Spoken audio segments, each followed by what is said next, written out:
chỉ bay vét quê Mizoram zonal chung của zong te in Java in him le dam taka lom zel turin du sang na sang ber kan hlana chau social media tun laya ti langsar ber pakachu kam lova chang te kamrula skar kam theilo thu hi ni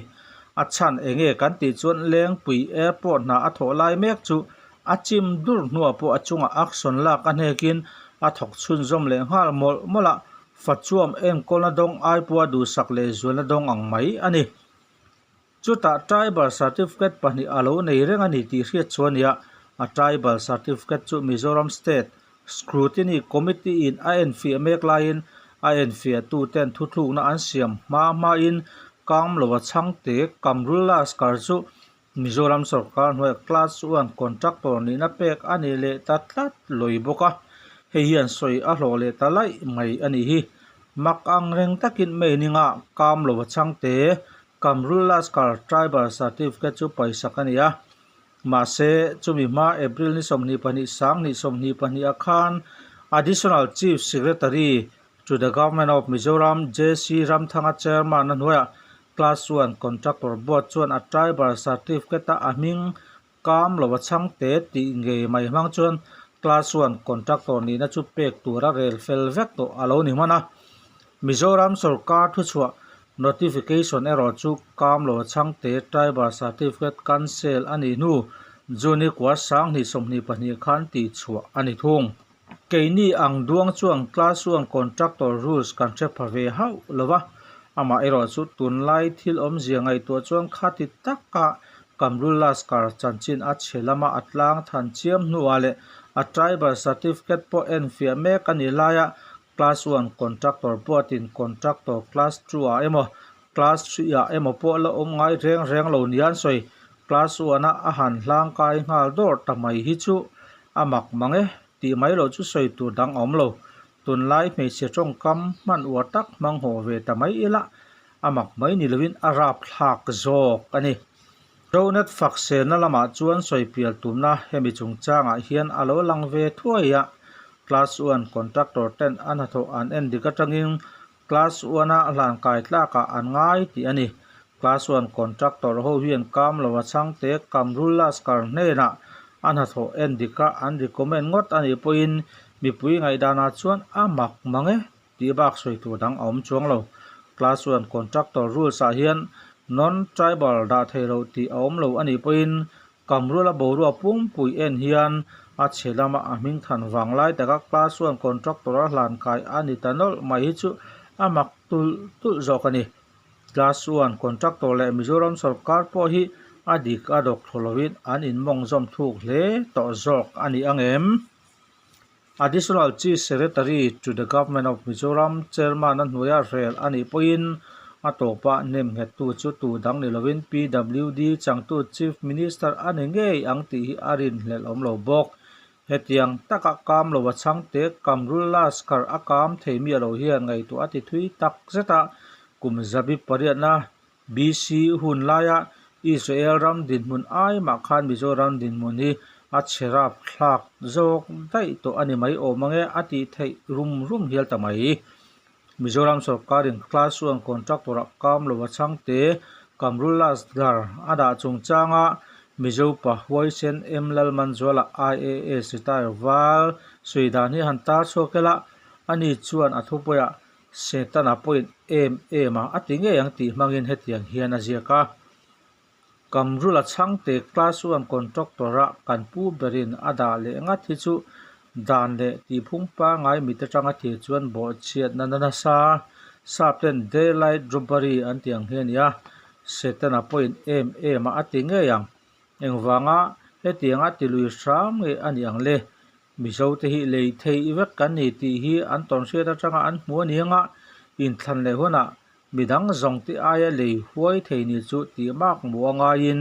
chu tiang atan atam thei ang ber poisa siam nan kamrula tluk an om lo nia an hriat wang emmi ni ang eng anga bolhlo po ni se restricted tender hi om zenia soisel ngam an om si lawa chombok hobok barbobok palboboka nen hian mi ngai san kan hlona ber ani zok bok sia ti phung heta kan nei zel don an ti ani ber to lom ni an thlau thlak vai chuan aron vuak le theina tur an ngai ngam lo bok ani theiang pathian le kan ram tan ti aya ram krishna kamrulatan an ti to jok don emni ang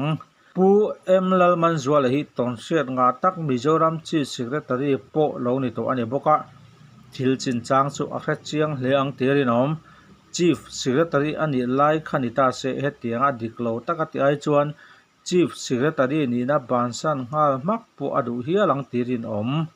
engpo ni se tuna sarkar lai hi a koto pa tanga ingain moi le moi lo chau po ni lawin adik adok po thlu thei to lo din muna anding ta emni chu o ti mai pala ol an ministry Trump top don ruaya an chal chang tal vel hian poisak an ei talo emni yang mipui rin dan dani se ilo thir phot mai teng u NGO Coordination Committee in Mizoram Chief Secretary Dr. Renu Sharma Office kai tur dan an tum chu an thul tange ngia thul lo se an mual pho zual sotin rin om social media atanga alan danin an thil tum thlop lo tu thom alian tlat ka tiang boruak kara ka chuan tlom tre lo mai kha an tan mai phina thaber ani ang Chief Secretary Office kai tur dan an tum an thul chan an soi ero chuan mipui a min ta chia chuang lem lo a ang Central Sarkarin kan du an theto tho ti vel mai ani ta kha he thili chu ni kum October ni somni pakwa Mizoram Chief Minister in Central Sarkara ale khajia ka khan a chiang tok hle ani lom ni ka cabinet member 10 Hindi an thiam lawa then kha chuan English po an thiam tok lo ti lam hoya azu zia kha za thlakin thil mak ang reng tak chu Mizoram Sarkar hian Chief Secretary Dr. Renu Sharma adu lo ji alan tir na nge ni Additional Chief Secretary J.C. Ramthanga pension ma khan Chief Secretary chan ngei turangai political and cabinet kha chantir loin Additional Chief Secretary kha an chantir tamau maya mizo tong thiam lo CS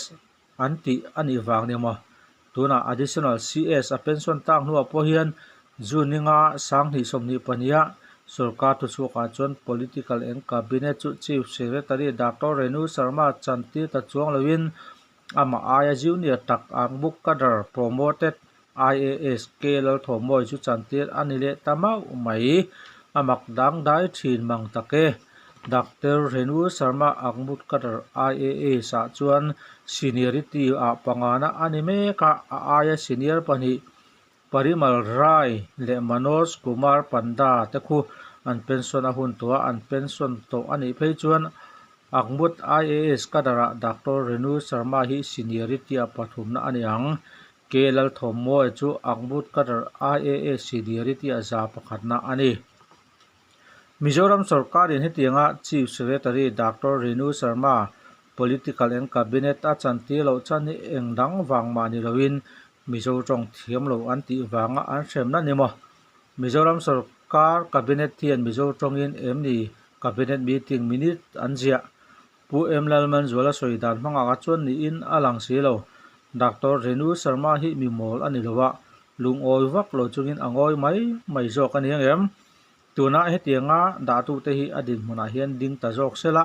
an chiu hiana sa te ang chu internet a Chief Secretary temo phuna an ji alan dan chu hetiang hi ni advisor to the Chief Minister panina Secretary to the Cabinet pathumna Head of State Cabinet Secretariat panina Resource Person of State Government pangana Head of Civil Service paruna Coordinator of Civil Service Effort pasarina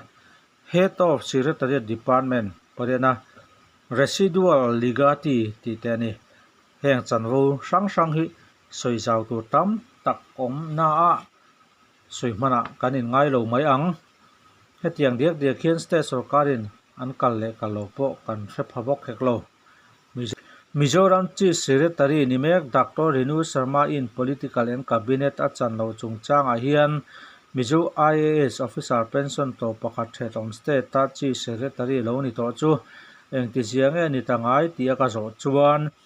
Chief Secretary hi chuan political and cabinet hi chu kan chang thin chu ani lom ti in min changa